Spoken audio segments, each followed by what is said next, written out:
about today is the fact that ideas of some religious extremists from about 400 years ago are still in many ways controlling how charity operates now.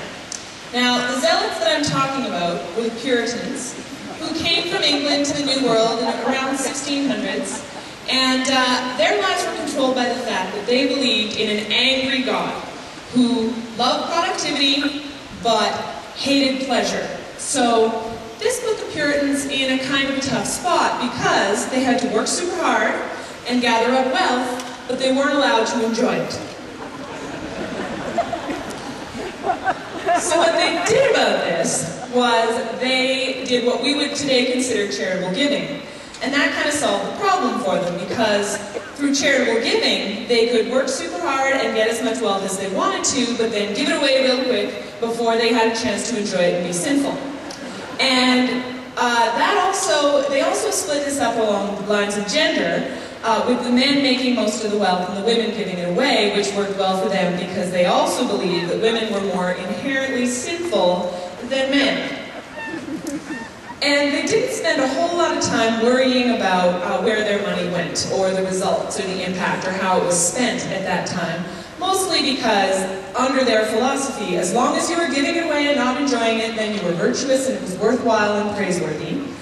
Also because they were very, very religious people, and most of their giving went to the church. And the church at that time was pretty much considered responsible for dealing with big social issues like poverty or hunger or what have you. So as long as they were supporting the church, then that was okay. But the thing to remember about this particular church is that it was all right with things like witch burning and adulterer stoning and massacring indigenous peoples. So not really an organization we would consider to be working for the greater good all the time nowadays. And it's not like this is a philosophy that is totally dead. I mean, after all, the Puritans were the grandparents of the folks who threw the Boston Tea Party, and that was one of the founding events of the American nation. Their philosophies still underlie a lot of North American culture today. But despite that, I think that nowadays we pretty much reject most of Puritan thinking. We don't really believe that work is the highest priority of every lifestyle and that that's healthy. We don't really think women are inherently evil or, stuff like that anymore. Mostly we reject it. But there is one area where Puritan ideas are alive and kicking, and that's charity. One piece of evidence for this is the fact that it's still treated as women's work. 70% of charity professionals, even today, are women. And another area where it affects us a lot is in the way we decide which charities deserve our support. I used to be a fundraiser, and I can tell you that the questions that you get the most are about financial austerity measures. People want to know how much of my money is being used for administration and fundraising, and how much is the staff making. These are the things that are asked a lot. The kinds of things that are asked less often are questions about the quality of the work. You rarely get asked things like, what makes this organization the best one to be doing this work?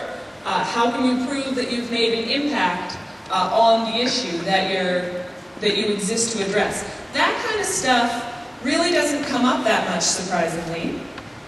And this was proved, actually, in a study last year that was done by Hope Consulting. What they found was that 25% of people ask about financial measures before giving to charity, but only 3% are actually giving based on how good the charity is at doing its work compared to other organizations. Of course, that means that 75% of us aren't asking anything before handing over our money. But that's okay, right? Because as long as you're giving it away and not enjoying it, you're doing good. Who does that sound like? This leads to some really astonishing contradictions.